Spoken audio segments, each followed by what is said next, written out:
This week on the Writers Detective Bureau, items in evidence, assessing urgency, and police radio encryption. I'm Adam Richardson, and this is the Writers Detective Bureau. Happy New Year. Happy 2020. Welcome to episode number 73 of the Writers Detective Bureau, the podcast still dedicated to helping authors and screenwriters write professional quality crime-related fiction. And this week, I'm answering your questions about whether a search warrant is needed to seize evidence from another police agency's evidence room, assessing urgency, and the realities of police radios being encrypted. But first, I need to thank my Gold Shield patrons, Deborah Dunbar from DeborahDunbar.com, CC Jameson from CCJameson.com, Larry Keaton, Vicky Tharp of VickyTharp.com, Chris Ann, Larry Darter, Natalie Borelli of NatalieBorelli.com, and Craig Kingsman of CraigKingsman.com for their support. And also a huge thank you, as always, to my Coffee Club patrons. You can find links to all of the writers supporting this episode in the show notes at writersdetective.com/73. And to learn about setting up your own Patreon account for your author business or to support the show for as little as $2 per month, visit writersdetective.com/Patreon. Patreon.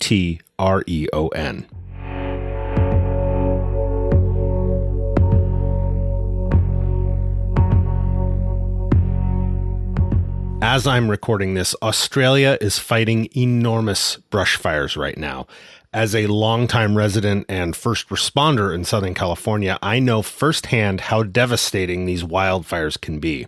And the size of the burn in Australia is unprecedented, far beyond anything I've seen in California.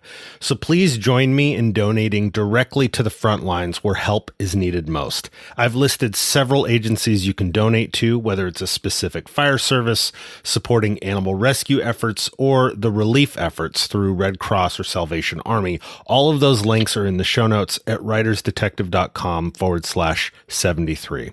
And if you can't donate money right now, you can help spread the word through your own social media channels. I know I have listeners and even some patrons in New South Wales, so please know that we're thinking about you all and we're doing our best to help you guys.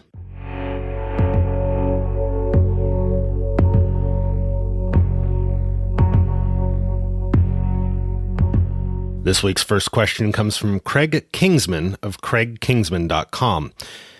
Hey, Adam, good to hear you're feeling better. Thank you very much. The sickness over the holiday was not fun. I have a follow-up question on the current podcast. If Police Department A needs to obtain evidence that Police Department B has in their possession, do they need a warrant, or is it sufficient that Department B already had a warrant to collect it? What process and paperwork would be needed? Would it be different if the two departments are in different states? What if the feds are one of the departments and the local PD is the other? Thanks for the question, Craig. In the United States, search warrants are, as we've talked about many times, the way government is able to legally search a location based upon the framework laid out in the Fourth Amendment to the United States Constitution, which says the right of the people to be secure in their persons, houses, papers, and effects against unreasonable searches and seizures shall not be violated, and no warrants shall issue but upon probable cause, supported by oath or affirmation, and particularly describing the place to be searched and the persons or things to be seized. So the relationship the Fourth Amendment is talking about is the one between the people and the government. So from a constitutional standpoint, the government has already legally seized the evidence. Since your scenario, you mentioned that the Police Department B had a search warrant when they seized the evidence. So no, a second search warrant would not be needed, as we're not talking about trying to seize evidence from a private person. As for the paperwork, there would certainly be a chain of custody form to sign, which is an official record of who had the evidence and when. And then, of course, there'd also be various reports in both agencies' normal cases that would document the transfer from one agency to the other, and there'd be an explanation in the report as to why this was a logical or needed thing to do. all those T's would be crossed and I's dotted because defense attorneys will, and rightly so, scrutinize anything that might remotely appear to be evidence tampering. So what happens if Police Department B refuses to release the evidence to Police Department A or the FBI or whomever?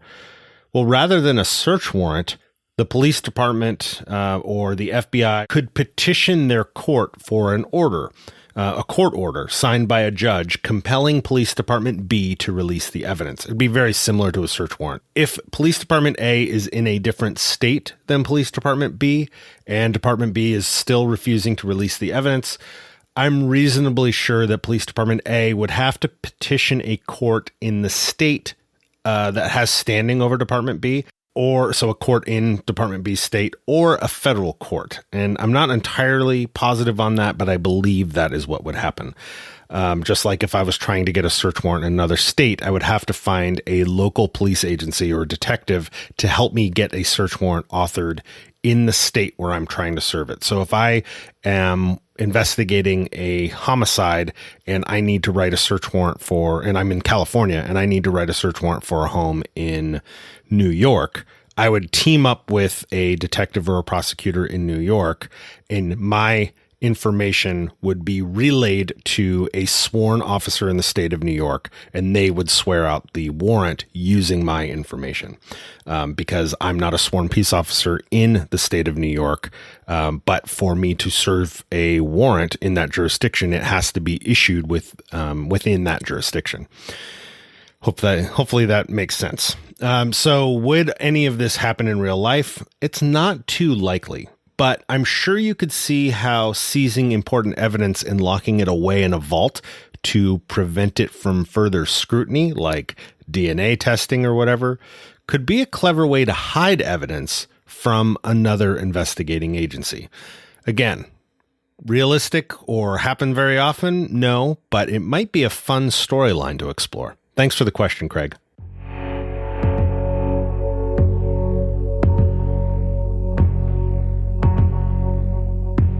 Chris Moody of chrisamoody.com writes, "You're on your way to pick up someone you finally had enough proof had committed a crime. A block away from where you were supposed to pick them up, a call comes in on the radio that a 747 has crashed into the Wilshire Grand Center. Do you pick up the perp, or do you potentially let them get away and go help out at the crash?" This is the criminal justice version of triage, a matter of assessing urgency. So, Chris, it really depends. Are we talking about a murderer or a car thief?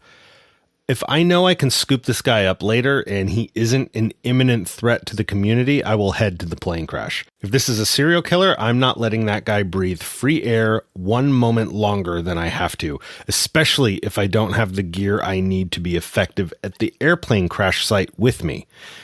In your question, you allude to the guy getting away, but if I know where this guy is going to be and I'm on my way there, there's a pretty good chance I'd be able to find him again.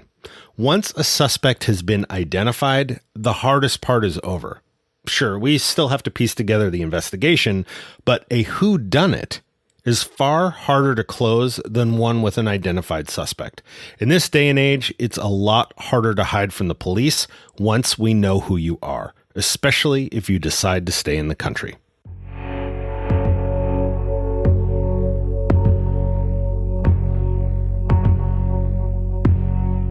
And this week's last question comes from Charles F. Coates, who asked this question in the Facebook group.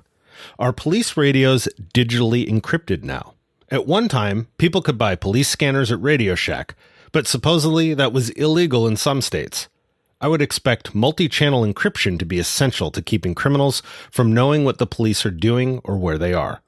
Multi-channel in case some radio sets were stolen or compromised. My reply in the Facebook group was, it depends on the agency and the frequency. Most agencies still operate in plain old VHF or UHF frequencies. You can hear most of them now via free apps on your smartphone, like 5.0 radio. That said, some agencies have transitioned to encrypted frequencies and or use frequencies in the 700 megahertz to 800 megahertz range. To expand on my answer, There are so many facets to public safety radios that I don't want to delve into the technical side of things too much here because I promise I would make you fall asleep.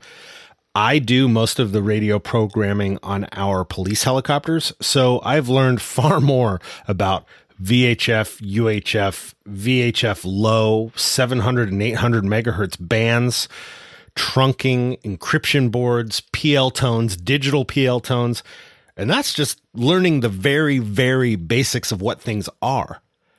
So right now you're either yawning or you're nodding your head because you're really into this stuff. So to split the difference and get back to what matters most to you, and as I mentioned in my Facebook reply to Charles, I suggest checking out the free smartphone app 50 Radio. I actually use this app quite a bit, so I opted to pay for the pro version to get rid of the ads and get a few more frequencies. But if you're just going to check it out, just get the free version. Regardless of whether you're using the free or pro version, with 50 Radio, you can listen in on various radio frequencies from around the world, like police, fire, aviation, and amateur radio frequencies. These streams come from local scanner hobbyists, streaming them from their radio scanner in their local area to the internet in real time. And as Charles mentioned, you can still buy radio scanners in most states. Scanners are now digital. And I actually remember spending summers with my grandmother in Tennessee and listening to my great aunt's radio scanner that relied upon different plug-in crystals for the different radio frequencies. So you'd buy those crystals at Radio Shack too. But times have definitely changed. Scanners are relatively cheap to get started with, and it's pretty common for cops to actually own one or two. Some police cars will have them mounted in their consoles as well, which can help with situational awareness while working on patrol. So even if you don't have the ability to talk on another police agency's or fire agency's radio frequency, you may be able to hear their frequency if you have a scanner equipped in your car. Where I work, our patrol cars have radio scanners. I think they're Uniden brand in our consoles, mainly so we can hear the California Highway Patrol and the various fire and paramedic frequencies that we historically didn't have the ability to talk to on our police radios. We have fixed some of that, but we still can't talk to CHP because they are on the VHF low band, but we can hear them on our scanner. If this sounds like something you're interested in learning a lot more about, I recommend checking out the Scanner School podcast hosted by Phil Lichtenberger. He is a wealth of radio scanner knowledge and is a great starting place for learning about the radio scanner hobby. Again, Phil's podcast is called Scanner School. As for widespread encryption, you'd be surprised just how many police agencies still have their frequencies wide open for listening. You'll hear me say it time and again on this podcast. It's not about the money. It's about the money. Radio systems are incredibly expensive. And to switch from, say, a standard UHF or VHF system that has been in place for probably half a century already, we're talking in the tens of millions of dollars for a relatively small area. So to put this in perspective, the Motorola APX portable radio that I carry retails for between $7,000 and $8,000 US. That's just the radio on my belt, what a lot of people would call a walkie-talkie. And that's not the one in the car or the base station in our front office. And then, of course, there's the dispatch center, the antenna sites and repeater sites throughout the jurisdiction that provides the coverage. And then the entire infrastructure needs to be replaced whenever you switch bands, like going to the more modern 700 or 800 megahertz trunking systems. It is possible to encrypt UHF or VHF frequencies, but you need to get federal approval from the FCC. And I think you also have to get approval from the DHS to operate an encrypted radio frequency in the United States.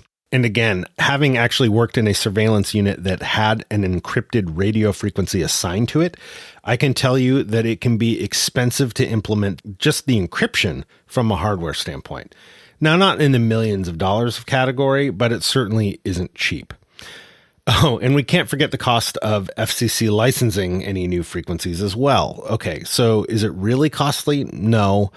Is it a month if not years long headache?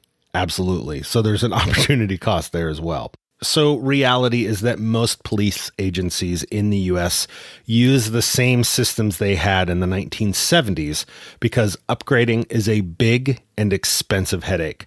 And those that can make these changes aren't the ones actually using the radios every single day.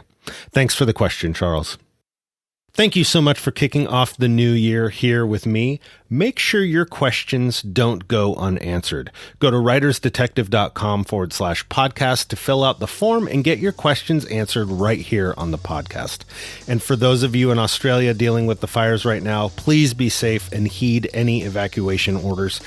And for those of you fortunate enough not to be facing fire dangers right now, please consider donating to one of the agencies that are helping with the fires, or at least spreading the word. You can find links to donate on the show notes page at writersdetective.com/73. Thanks again for listening. Happy New Year. Have a great week and write well.